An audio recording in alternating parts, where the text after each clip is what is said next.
they knew was this: somewhere far away in the east, there was a mysterious land that produced the most precious fabric on earth, silk. The Romans even gave this land a name, Syrica, the land of silk. But the funny thing is, they had never ever seen China. So how did they know it existed? Hello my friends, welcome to Library Hunter. I'm Kathy. As you might know, I have been living in Los Angeles for the past 10 years, traveling across the US to explore beautiful libraries of all kinds. And my recent trip back to China made me rediscover the rich history of Eastern world. If you've been following my recent China library series, don't worry, there are a couple more episodes coming soon. But today, I would like to zoom out a little bit and look at a much bigger story. A story about a vast network of ancient trade routes that once connected China, Central Asia, Middle East, and Europe. If you heard of the Silk Road before, it actually wasn't just one road. It was a huge network of routes across deserts, mountains, and seas. People traded things like silk, spices, glass, precious metals, and ceramics. But beyond trading goods, people were also exchanging something even more powerful: ideas, languages, religions, and stories. The videos we're watching right now are from a fascinating exhibition about the story of Silk Road hosted in Los Angeles at the USC Pacific Asia Museum in Pasadena. It's a small but wonderful museum, and the building itself has an interesting story. It was originally built in 1926 by an art collector named Grace Nicholson, who had a deep interest in Asian art and culture. The architecture was inspired by a traditional Chinese imperial palace with a peaceful courtyard, a garden, and a small reflecting pool at the center. At the time, this was one of the first places in Southern California dedicated to collecting and sharing Asian art. Today, the building is listed on the National Register of Historic Places. It has become the home of the USC Pacific Asia Museum. This exhibition is called Crossroads, Exploring the Silk Road. One thing I really like about this exhibition is how interactive it is. There are objects you can touch, there are spinning information cubes, and there are also many books that visitors can flip through, which I thought was really fun and educational. You can sit down and explore them at your own pace. As someone who loves libraries, I was especially happy to see those books.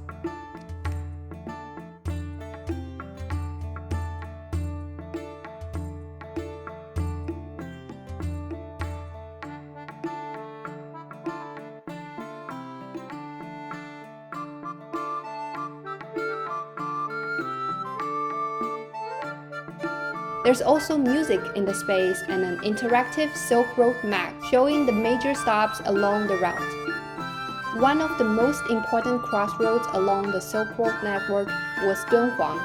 It's an oasis city on the edge of the Taklamakan Desert.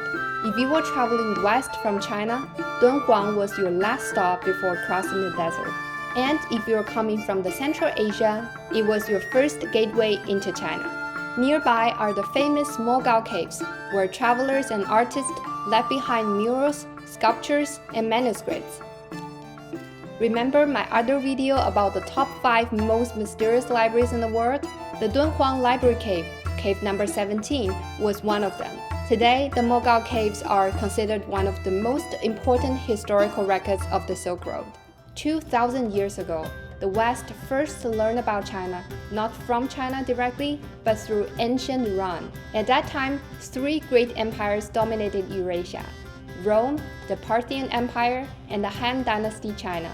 They never met directly, but they were connected by one thing: silk. China produced it, and the traders linking East and West were mostly Persian merchants. Rome knew almost nothing about China. All they knew was that somewhere far away in the east, there was a mysterious land producing the most precious fabric on earth, the silk. So the Romans gave China a name, Syrica, the land of silk. And this word actually came from a sound that they overheard from Persian traders. In Chinese, silk is called si, and Greek writers turned that sound into Ceres, meaning the people of silk. So in a way, Persian merchants were the ones who first introduced China to the Western imagination. You could even call this one of the earliest global supply chains. And this happened 2,000 years ago, long before the age of exploration. Just imagine arriving there 1,300 years ago, during the Tang Dynasty, after months of travel. Different languages filled the markets. Travelers from many cultures passed through. The gallery is designed in a way that we can spend as little or as much time as we want.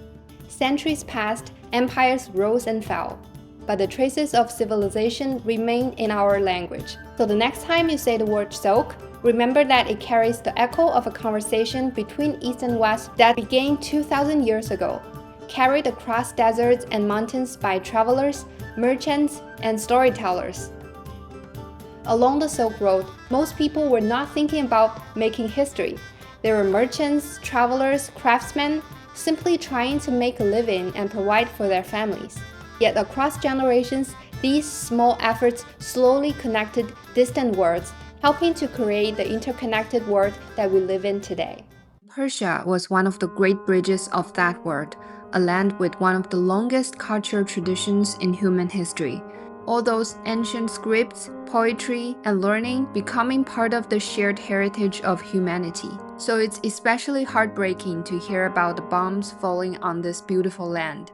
Perhaps remembering this history reminds us how fragile these connections are, and how important it is to preserve them and to hope for peace. And that's today's exploration from Library Hunter. If you are in Los Angeles, the USC Pacific Asia Museum is definitely a hidden gem worth visiting. Thank you for watching. See you next time. Bye! When you pick up the audio headsets, you can listen to stories that are quite easy and fun to follow, including about legends and stories of origin of silk making and the many folktales travelers carried with them along the Silk Road. Where does the Silk Road get its name? From silk, of course. But where does silk come from? And why name a road after it?